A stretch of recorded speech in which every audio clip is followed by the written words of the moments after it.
প্রতিবাদ করার সময় এসেছে, সুযোগ এসেছে। আমরা প্রতিবাদ করেছি, জীবনের ঝুঁকি নিয়ে প্রতিবাদ করে আমরা বাণিজ্য মন্ত্রণালয়ে বিচার চেয়েছি। বাণিজ্য মন্ত্রণালয় আমাদের দৃষ্টিতে একটি সুবিচার করেছেন, কিন্তু সেই বিচারটি আমাদের মহামান্য হাইকোর্টের অবকাশকালীন বেঞ্চ, নিয়মিত বেঞ্চ, চেম্বার জজ, সর্বোপরি প্রধান বিচারপতির ফুল বেঞ্চে শুনানি হয়ে বোঝা গেল যে আমরা যে দাবিটি করেছি আমরা সঠিক পর্যায়ে আছি, কিন্তু সেটির পুরোপুরি ফল আমরা এখনো ভোগ করতে পারিনি।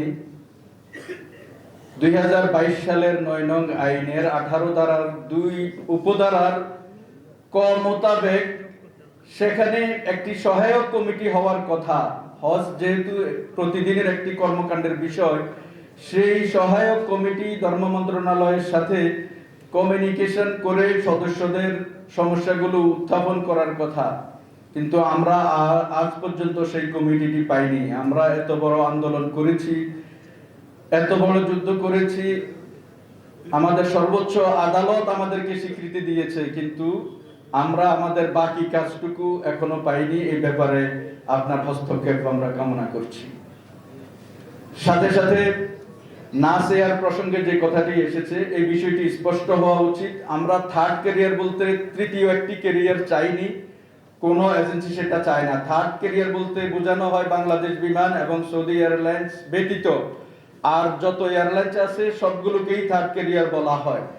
ফ্লাইনাস কে যদি আমরা থার্ড ক্যারিয়ারও ধরি, তাহলে থার্ড ক্যারিয়ারের ভাড়াটা নির্ধারণ হওয়াটাই ন্যায্যতার দাবিদার, কিন্তু সেখানে তারা ফার্স্ট ক্যারিয়ারের ভাড়াই নিচ্ছে।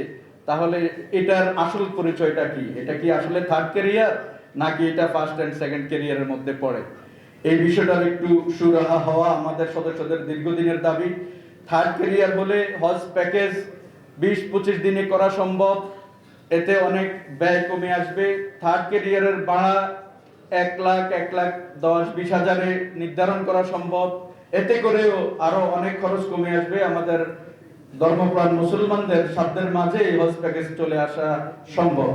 আমি আমাদের সম্মানিত অভিভাবকদের দৃষ্টি আকর্ষণ করছি।